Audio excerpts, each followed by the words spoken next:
Yes, sir. We're officially back at it. This is Boog Nice coming at you with the Marvel Legends Retro Collection Gwen Stacy figure review. Let's do it. This ain't for no scalper. You a scalper? Then fuck out shit. This one's for them real collectors. That's army building and posing figures. Marvel Legends, imports, mini matey I'm fucking with. Hype beast, we know about you. Stay buying figs, don't know about it. 6 figures in a wave. You do not need any of these figures to complete a Build-A-Figure. However, what could be considered the Build-A-Figure will be released separately in November. Let's get her open and see what's what. Whoa. Alright, here we go. Gwendolyn Maxine Stacy, aka Gwen Stacy, or Spider-Gwen, depending on what universe you're in. Her bio on the back of the package reads, a bright student with a keen scientific mind, Gwen Stacy is girlfriend to Peter Parker. So technically another first-timer here in the Marvel Legends line. I mean, we did get a Spider-Gwen figure before a regular Gwen Stacy figure, but Spider-Gwen is like Gwen Stacy from an alternate universe, but this is our first time getting the 616 Gwen Stacy character in figure form. I see a couple new things here. Totally new head sculpt. The coat looks to be new. The belt on the coat is certainly new. Maybe that skirt. I think the lower legs may have been used before. The particular deco that they use for her shirt under the coat seems like it's new. I think these hands have been used before, but this is a smaller buck for Gwen Stacy here too. She's supposed to be about 5'7". Her first appearance in the comic books was in The Amazing Spider-Man number 31 in December of 1965. And like her bio stated, she was one of Spider-Man's or Peter Parker's first love interest. She was created by Stan Lee and Steve Ditko. And the thing that is most notable about Gwen Stacy is that she's dead. So a real quick rundown of her life and death in the comic books.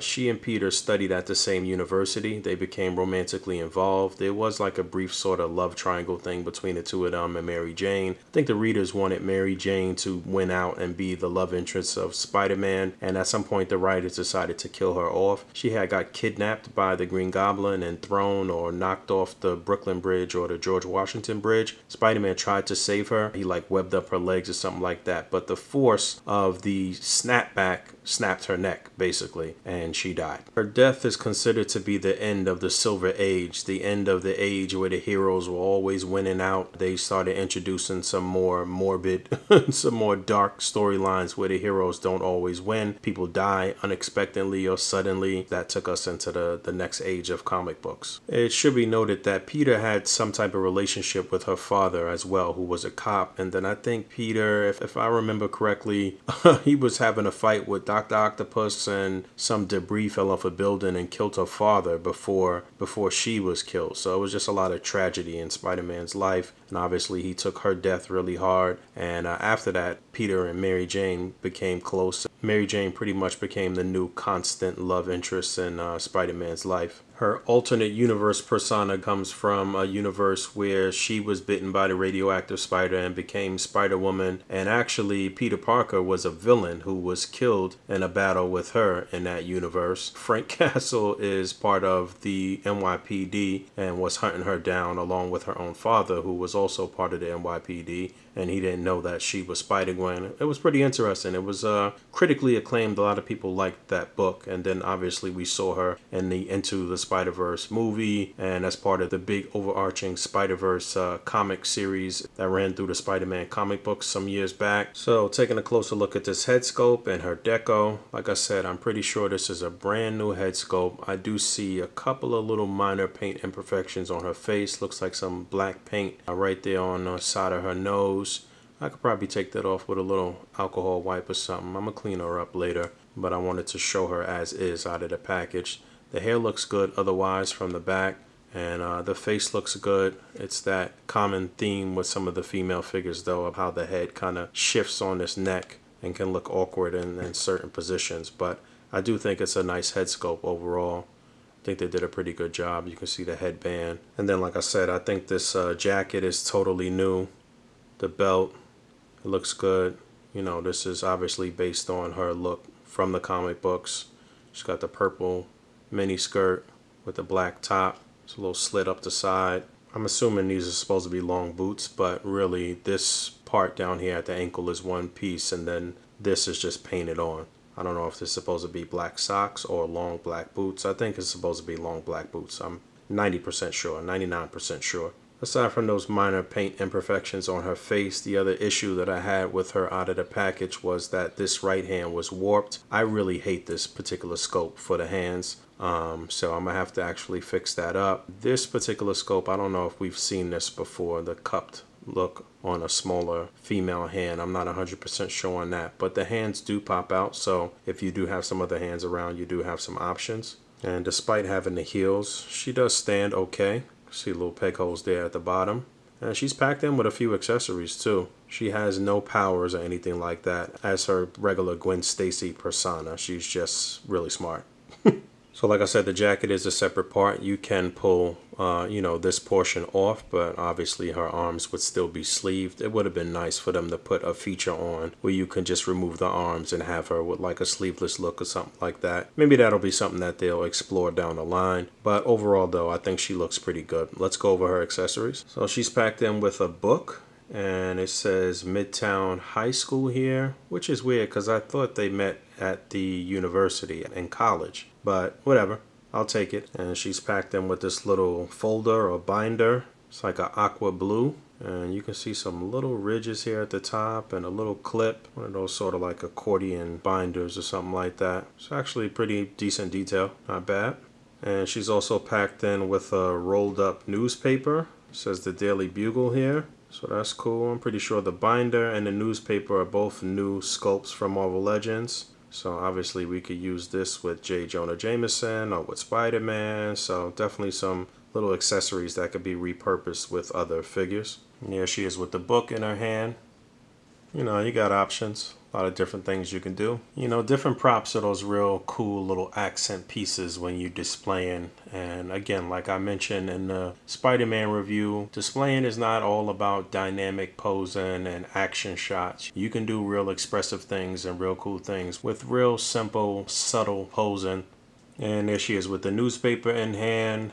This bag is not a Marvel Legends prop. This came with the SH Figuarts Spider-Man Homecoming Tech Suit Spider-Man. And this bag and board came with the Mafex The Amazing Spider-Man, the Andrew Garfield one, bag and board. That's a comic reference, but it's actually a bag and a skateboard. See what I did there? And then her final accessory is this additional head sculpt. So this is Mary Jane, and this looks very good. I actually like this better than the Gwen Stacy head. Really nice. I'm gonna have to get the other Mary Jane head in here that was part of the Spider-Man and Mary Jane 2-pack for a comparison. But I do really like the way this looks. Even the way the hair sits on the jacket, you know, they sculpted this perfectly.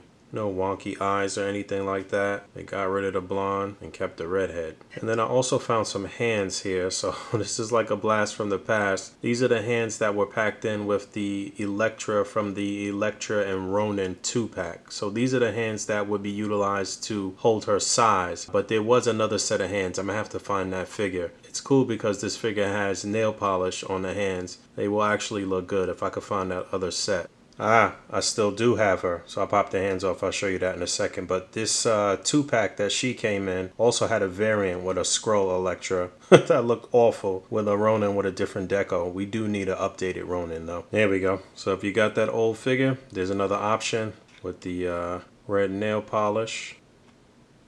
And the hands are pliable enough where you can get items into the hands. So this really works. I like that this is working out. But there she is with the Daily Bugle rolled up paper there. So this is the Peter Parker head on the old Pizza Spidey body. And I forgot to try this in the Peter Parker review, but this is the Peter Parker head on the Spider-Man body. It does pop on there. It doesn't sit as low as I would like, but as you can see, it works. And his hand is the mask from the Mafex Spider-Man, Mafex comic Spider-Man, which I think is a little small, but it works as a little prop. It could work here, but that is something that we need for Marvel Legends. And that open hand did not come with this Spider-Man. That's the open hand that comes with the Spider-Man from the Mary Jane and Spider-Man 2-pack. Speaking of Mary Jane, let me get that other Mary Jane in here for some comparisons. So there's the two of those side by side. This is the Mary Jane from the Spider-Man and Mary Jane 2-pack, which still looks pretty good. I like this one because of the freckles. but I still do think this is a pretty clean head sculpt. But as you can see, Gwen Stacy's body is much smaller than the Mary Jane body, and I don't know that they really wanted you to swap this head onto this body, because this is Gwen Stacy's like distinct look, but I guess they were just giving you the extra Mary Jane head. As you can see, the new head is even smaller than the older head. But if you were never able to get that 2-pack, that was a Toys R Us exclusive if I'm not mistaken, then here's your opportunity to get a Mary Jane head. And there's the newer head on the older body. That works. And the older head on the newer body, and that still works too. This one not so much, but there's Gwen Stacy on the Mary Jane body. And the Gwen Stacy head back on the body with the Elektra hands, and that still works with the red nail polish. And I didn't realize, but the Mary Jane hand and the Gwen Stacy hand, that right hand, is the same. It's just a different skin tone. This is the Gwen Stacy hand on the right. I popped on the Mary Jane hand, so that works too. Trying this just because it's around, it's handy. This is the old female S.H.I.E.L.D. agent body. I just have the head sitting on there because if you pop it all the way down onto the neck, then she loses the neck and it looks odd. But if you wanted some role-playing action, then you could do that. Same thing with Gwen. If you pop it on the peg, you're going to lose the neck. It's going to look awkward, but just sitting it on there doesn't look too bad. And this is actually my first time taking the White Rabbit figure out of the package. I had just opened the package and removed the Build-A-Figure part, but I swapped out her hands for the Elektra hands, took off the collar and the head, and went ahead and put the Mary Jane head on there, and that works okay. This is another one that should probably just kind of sit on top of the neck peg and not be popped all the way on. But I've seen some people customize this body. I guess it's not really customize it, but kit bash it. I suppose you could take off the jacket and remove the arms and put some bare arms on her. I've seen a couple people do that. I think I might want to get another one of these and try it. Could keep the Uggs though. Might want to remove that little stopwatch across her abdomen as well. I'm pretty sure you could probably pull that off with some heat somehow. Yeah, there's a look at her from the front. Not bad. And Gwen. Skin tones don't really match up that well for Gwen. Looks better with Mary Jane, but you can make it work.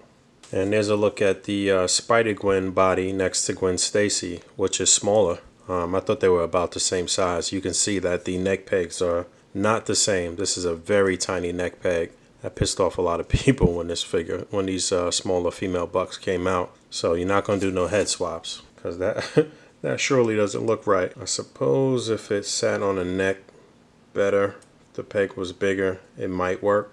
And no way you're getting the unmasked head on the Gwen Stacy body either. This is the unmasked head that came with the Spider-Gwen figure.